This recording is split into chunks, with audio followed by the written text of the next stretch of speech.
when I met Chris a couple of months ago at an action at the Capitol, we were both talking about the fact that when we got out of the service, flaunting our veteranhood was not on our list of things to do, right? Why would it be necessary, we thought? And plus, we just don't want to shove it in people's face. Hey, we're veterans, we're cool, so you should really, just drop down and say thanks to us. Well, unfortunately, the time has come for us to flaunt it. Because as Chris said, and others have said,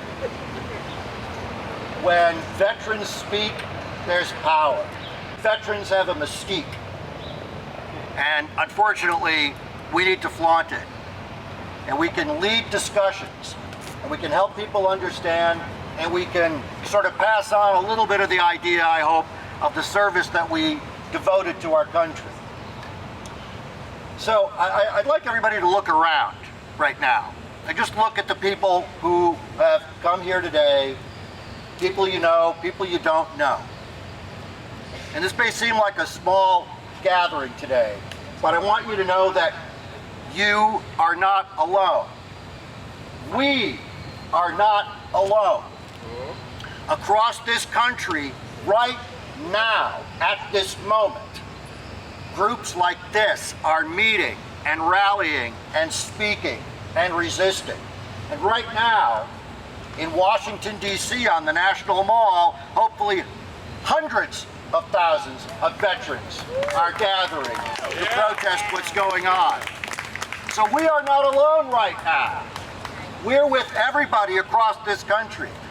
And Jacob mentioned history, and I'm glad, Jacob mentioned history, and I'm glad he did, because not only are we not alone right now, we are not alone historically.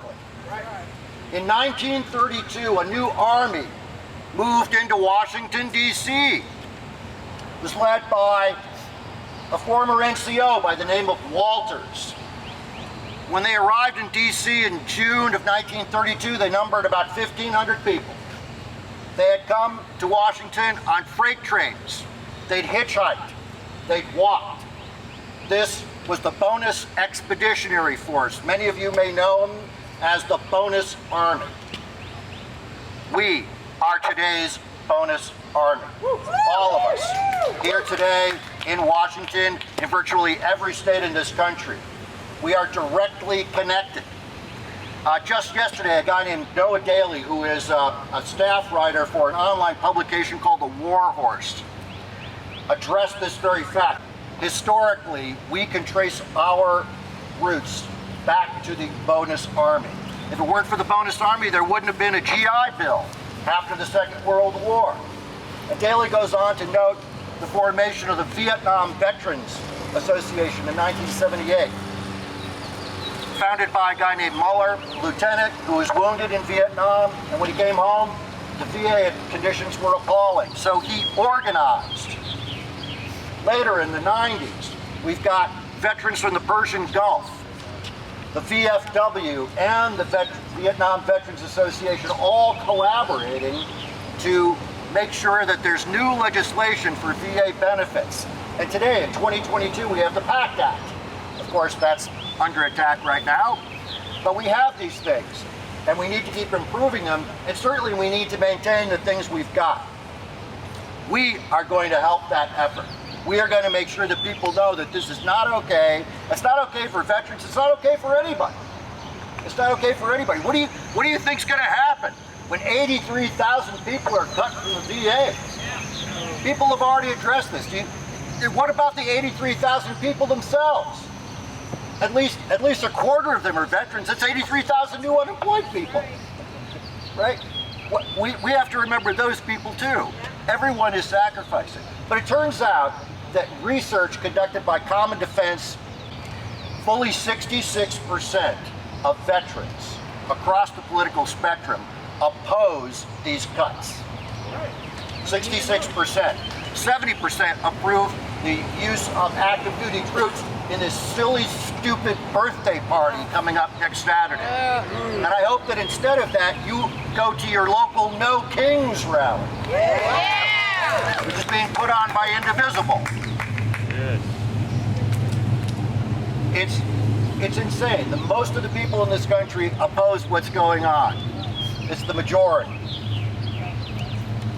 The last thing I think I want to really talk about is something that was mentioned earlier, the fact that as veterans, we are not props.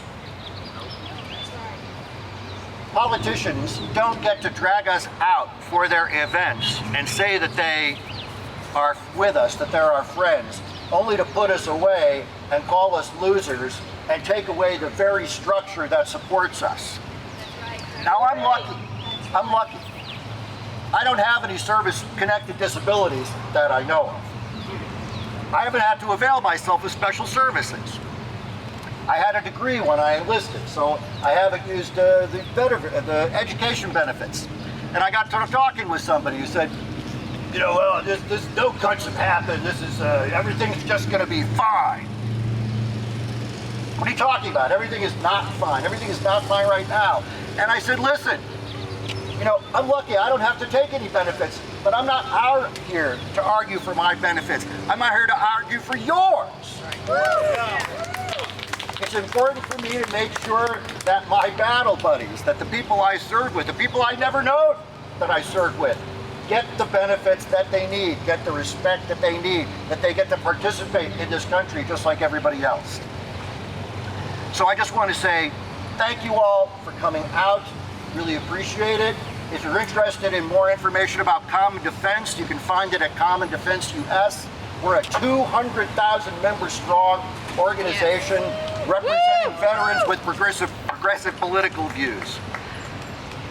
Hope you join us. If you don't, please keep coming out to events like this. Stay with the resistance. Stay strong. You're worth it. Thank you very much.